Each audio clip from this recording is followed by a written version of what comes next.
आपने देखा होगा कल बरेली के अंदर हो मौलाना भूल गया कि शासन किसका है। अब उत्पातियों और उपद्रवियों को पता लगेगा कि 7 पीढ़ियां याद आएंगी उनको। कभी कभी बुरी आदतें जाती नहीं लोगों की, तो उसके लिए उनकी डेंटिंग पेंटिंग करवानी पड़ती है कायदे से। हमने कहा जाम नहीं होगा, कर्फ्यू भी नहीं लगेगा, लेकिन कर्फ्यू का सबक तुम्हें ऐसा सिखा देंगे कि तुम्हारी आने वाली पीढ़ी दंगा करना भूल जाएगी। दंगे होते थे, दंगाइयों को मुख्यमंत्री आवास में बुला के सम्मानित किया जाता था, दंगाइयों की अवभगत होती थी।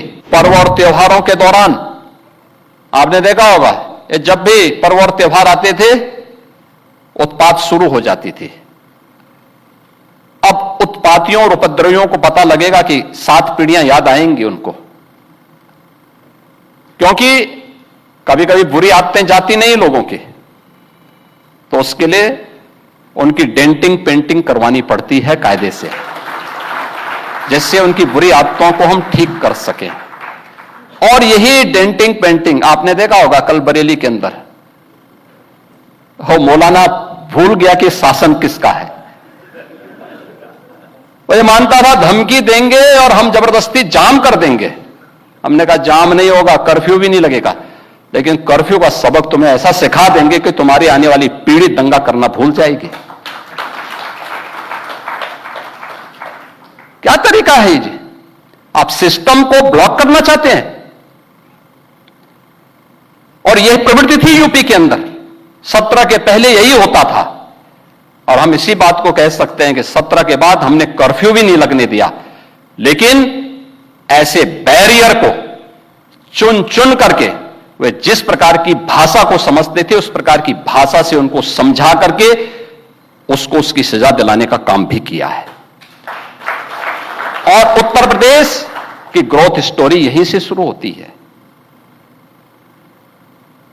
अगर आजादी के समय, मैं उससे पहले नहीं जाता, लेकिन 1947 में भारत आजाद हुआ, अगर उस समय भारत की इकोनॉमी में भारत का उत्तर प्रदेश का कंट्रीब्यूशन 14% था, तो ये 14% फिर से होना चाहिए। और 14% नहीं होना चाहिए, बल्कि जितनी आबादी है उत्तर प्रदेश की, उत्तर प्रदेश उतना कंट्रीब्यूशन करता हुआ दिखाई दे। ये हमारा राष्ट्रीय धर्म है और दायित्व भी है, और उसी के तहत ये सब कार्य योजना बन रही है। उत्तर प्रदेश के अंदर इंफ्रास्ट्रक्चर अच्छा हो, 17 के पहले कोई कल्पना भी नहीं करता था। आज देश के अंदर 55% एक्सप्रेस वे उत्तर प्रदेश के पास हैं। सबसे अधिक सिटी में मेट्रो का संचालन उत्तर प्रदेश कर रहा है। 17 के पहले 2 एयरपोर्ट पूरी तरह क्रियाशील थे, लखनऊ और वाराणसी। गोरखपुर और आगरा आंशिक रूप से क्रियाशील थे। गोरखपुर में एक फ्लाइट आती थी, कभी भूल से आ गई, हम लोगों को ट्रेन से दिल्ली जाना होता था। आप सोचो 14 घंटे की हमारी जर्नी हुआ करती थी। बहुत इमरजेंसी में कोई होगा तो मुझे गोरखपुर से लखनऊ 6 घंटे बाई रोड आना पड़ता था, फिर यहां से मैं फ्लाइट पकड़ता था दिल्ली के लिए। आज गोरखपुर से 14 फ्लाइट चल रही हैं, 14 फ्लाइट देश के अलग अलग सिटी को जोड़ रही हैं। 16 एयरपोर्ट हमारे आज के दिन पे क्रियाशील हैं।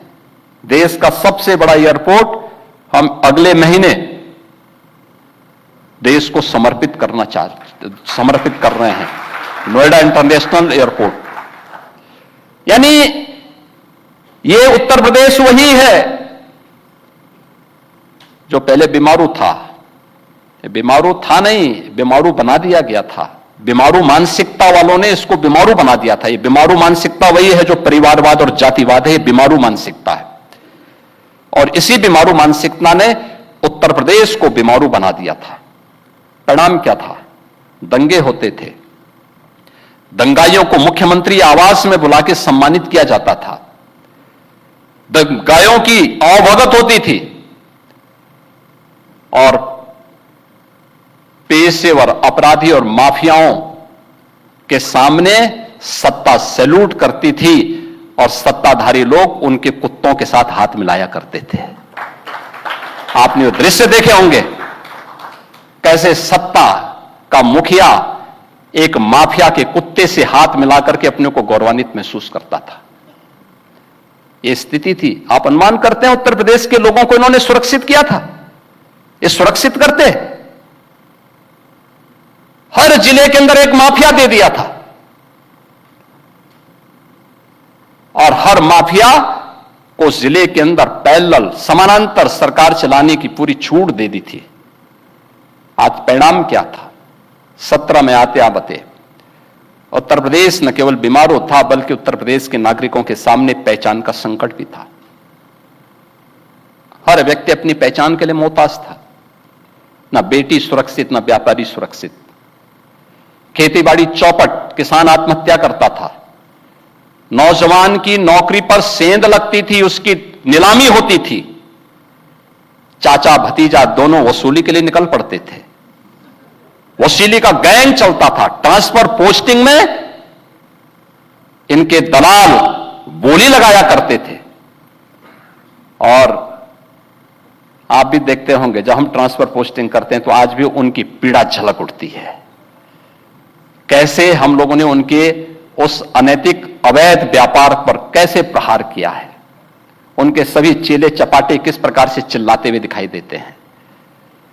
हर एक मामले में आज आप देख सकते हैं world class infrastructure Uttar Pradesh के पास।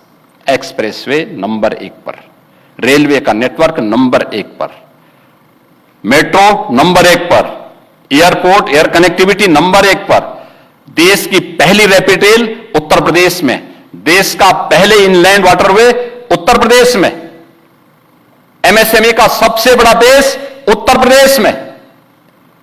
और उत्तर प्रदेश आज फिर से गन्ना उत्पादन और चीनी उत्पादन में देश के अंदर नंबर 1 पर, इथेनॉल उत्पादन में नंबर 1 पर, खाद्यान्न उत्पादन में नंबर 1 पर, सबसे बड़ी युवा आबादी का राज्य होने के साथ साथ सबसे अधिक नौकरी भी देने वाला राज्य बन चुका है।